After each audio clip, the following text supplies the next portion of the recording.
guys, bago tayo magsimula, mag-subscribe muna kayo sa aking YouTube channel and pindutin natin yung bell para update kayo sa aking mga video. And bago ko sisimulan to,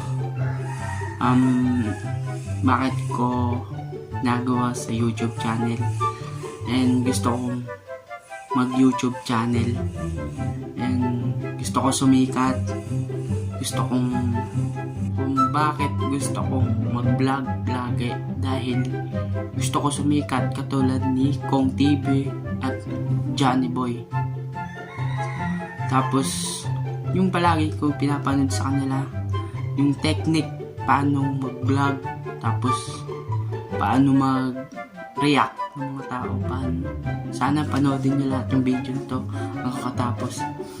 Tapos gusto ko talagang YouTuber, matagal na yung 2000 pa, mga 2017 kasi walang cellphone nun. Gusto ko talaga mag YouTube channel, tapos hindi pa ako natututong mag-edit nun.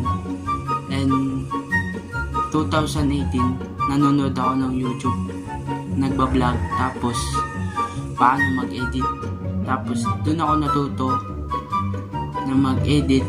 Yun lang, sa vlog hindi pa. Kaya supportahan nyo ako at lakas ng loob, yun lang yung gusto ko sa inyo.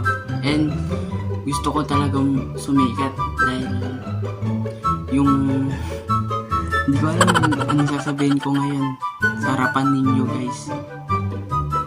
Yun lang muna yung maipa-vlog ko dahil wala akong maisip mag-vlog. And sa sunod, dadamihin ko mag-vlog.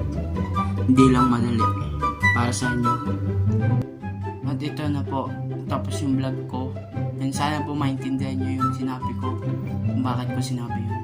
Thank you.